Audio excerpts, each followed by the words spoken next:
ഹിന്ദുത്വ പക്ഷത്ത് നിൽക്കുന്ന ഏറ്റവും ശക്തനായ കാര്യങ്ങൾ വളരെ സീരിയസ് ആയി കാണുന്ന ഒരാളാണ് പ്രതീഷ് ബ്രോ അല്ലെങ്കിൽ ശ്രീ പ്രതീഷ് വിശ്വനാഥ്.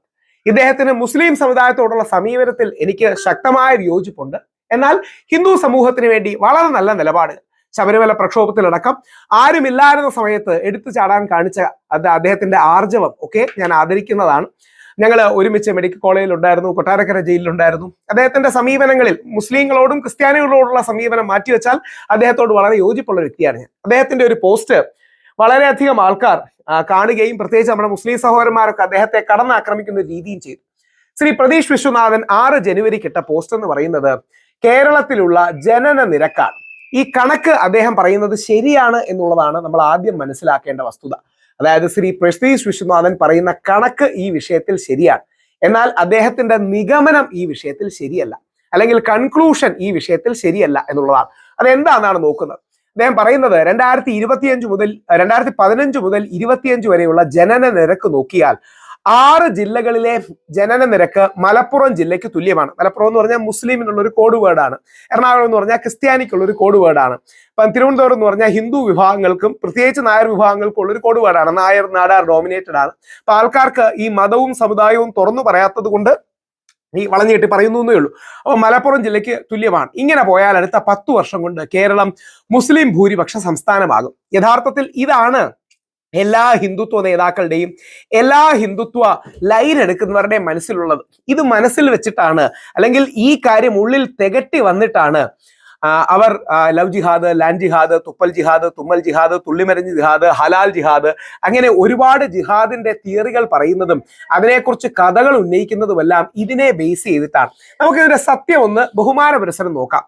ആരെയും ആക്രമിക്കാതെ, ശ്രീ പ്രതീഷ് വിശ്വനാഥിനെ ആക്രമിക്കാതെ, എന്നാൽ അദ്ദേഹം പറയുന്ന പോയിന്റിന്റെ ശരി വെച്ച് അദ്ദേഹം പറയുന്ന പോയിന്റിനെ ശരിയല്ലാത്ത കാര്യങ്ങൾ ചൂണ്ടിക്കാട്ടി ശ്രീ പ്രതീഷ് വിശ്വനാഥിനെയും കൂടെ നമുക്ക് കൺവിൻസ് ചെയ്യാൻ നോക്കാം. കാരണം എന്തുകൊണ്ടെന്ന് പറഞ്ഞാൽ ശ്രീ പ്രതീഷ് വിശ്വനാഥ് ഹിന്ദുത്വ പക്ഷത്ത് നിൽക്കുന്ന ഒരു ശക്തനായ വ്യക്തിയാണ്. ഓർക്കുക, കൗതുകത്തോടെ പറയാം, ഒരുപക്ഷെ യാദൃശികമായി കിട്ടിയ ഫോട്ടോ ആയിരിക്കാം, എന്നാലും മോദിജിയുടെയും അമിത്ഷാജിയുടെയും ഇടയിൽ നിന്ന് ഫോട്ടോ എടുക്കാൻ കഴിയുന്ന, യഥാർത്ഥത്തിൽ നായർ ഈഴവ ഐക്യം, NSS SNDP ഐക്യം, അല്ലെങ്കിൽ SNDP ഹിന്ദു പക്ഷത്തേക്ക് കൊണ്ടുവരാൻ വളരെ വിദഗ്ധമായി പറയേണ്ടത് കരുക്കൾ നീക്കിയ മൂവ്സ് നടത്തിയ ഒരു വ്യക്തിയാണ് ഇദ്ദേഹം. പലപ്പോഴും ഹിന്ദുത്വ പക്ഷത്തെ കോർ ക്യാമ്പിൽ നിൽക്കുന്നവർക്ക് വളരെ ആദരവും സ്നേഹവും ഉള്ള ഒരു വ്യക്തിയാണ് ശ്രീ പ്രതീഷ് വിശ്വനാഥ്. എതിർക്കുന്നവരും കാണാം. പക്ഷെ അദ്ദേഹം പറഞ്ഞ ഈ പോയിന്റ് വളരെ കറക്റ്റാണ്. ഈ പോയിന്റ് മനസ്സിൽ വെച്ചിട്ടാണ് BJP RSSലെ പല ആൾക്കാരും അവരുടെ മനസ്സിലുണ്ടാകുന്ന മുസ്ലിം വിരോധത്തിന്റെ ബേസ് അദ്ദേഹം ചൂണ്ടിക്കാണിക്കുന്നു. 2025 തിരുവനന്തപുരം ജില്ലയിൽ, അതായത് കഴിഞ്ഞ വർഷം തിരുവനന്തപുരം ജില്ലയിൽ 30,000-ഓളം ആൾക്കാരാണ് ജനിച്ചത്. തിരുവനന്തപുരം എന്ന് പറഞ്ഞാൽ കൂടുതൽ ഹിന്ദു പോപ്പുലേഷനുള്ള, നായർ നാടാർ അടക്കമുള്ള പോപ്പുലേഷനുള്ള സ്ഥലം. എറണാകുളത്ത് ജനിച്ചത് 29,000 പേരാണ്. മലപ്പുറത്ത് ജനിച്ചത് ഏകദേശം 70,000, 69,434 പേരാണ്. ഇത് വളരെ കറക്റ്റാണ്. അതായത് 2015 ജനിച്ചത് തിരുവനന്തപുരം ജില്ലയിൽ 48,000 പേരാണ്. 2015 മലപ്പുറത്ത് ജനിച്ചത് 92,000 പേരാണ്. ഒന്ന്, മുസ്ലിം ജനസംഖ്യ എന്താ പറയുന്നത്, സ്റ്റഡിയായ രീതിയിൽ കൂടുന്നില്ല, അത് സ്ലൈറ്റ്ലി എങ്കിലും കുറഞ്ഞാണ് വരുന്നത്. പക്ഷേ ഈ ശതമാന കണക്ക് ലെഫ്റ്റ് ലിബറൽസ് എന്ത് ചെയ്യുമെന്ന് പറഞ്ഞാൽ മുസ്ലിം ജനസംഖ്യ കുറയുന്നു എന്ന കാര്യം മാത്രം നോക്കി ഇതൊരു സെക്കുലർ വൽക്കരിക്കും. അങ്ങനെയല്ല. ഇതിന്റെ സത്യസന്ധം എന്താണെന്ന് പറഞ്ഞാൽ അത് പ്രതീഷ് വിശ്വനാഥ്ജി മനസ്സിലാക്കണം. അദ്ദേഹത്തിന്റെ ഹിന്ദു ആക്ടിവിസ്റ്റെ ബഹുമാനിച്ചുകൊണ്ടാണ്, അദ്ദേഹത്തിന് എന്നോടുള്ള സമീപനം എനിക്കറിയില്ല, പക്ഷേ അദ്ദേഹത്തിന്റെ ഹിന്ദു ആക്ടിവിസ്റ്റെ ബഹുമാനിച്ചുകൊണ്ടാണ് ഞാൻ പറയുന്നത്, അല്ലെങ്കിൽ ഹിന്ദുത്വ നിലപാടുകളെ ബഹുമാനത്തോടെ വിമർശിച്ചുകൊണ്ടാണ് പറയുന്നത്. യഥാർത്ഥത്തിൽ മുസ്ലിം ജനസംഖ്യ കൂടുന്നില്ല, ഹിന്ദു ജനസംഖ്യ കുറയുകയാണ്. അതായത് ഈ ജനസംഖ്യാ കണക്കിന്റെ അടിസ്ഥാനം ഫെർട്ടിലിറ്റി റേറ്റ് എന്നൊരു കാര്യമാണ്. അതായത് ഒരു വീട്ടിൽ ജനിക്കുന്ന കുട്ടികളുടെ എണ്ണം, ഒരു അമ്മയുടെ, അമ്മച്ചിയുടെ, ഉമ്മയുടെ ഉദരത്തിൽ, വയറ്റിൽ ജനിക്കുന്ന കുട്ടികളുടെ എണ്ണം. യഥാർത്ഥത്തിൽ നമ്മുടെ നാട്ടിലെ മുസ്ലിം കുട്ടികൾ സ്റ്റേബിൾ ആണ്, ഹെൽത്തി ആണ്, നോർമലാണ്.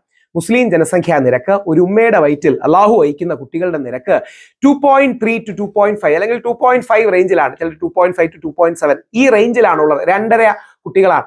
ഒരു അമ്മച്ചിയുടെ, ഒരു ക്രിസ്ത്യൻ അമ്മച്ചിയുടെ വയറ്റിലേക്ക് കർത്താവ് അയക്കുന്ന കുട്ടികളുടെ, അല്ലെങ്കിൽ ദൈവം, അമ്മയും അച്ഛനും ചേർന്നാണ് കുട്ടി ഉണ്ടാകുന്നത്. പക്ഷെ ദൈവമാണ്, പ്രകൃതിയാണ് നമ്മളെ കുട്ടികൾ തരുന്നത് നമ്മൾ വിശ്വാസത്തിന്റെ ഭാഷയിൽ പറയാറ്.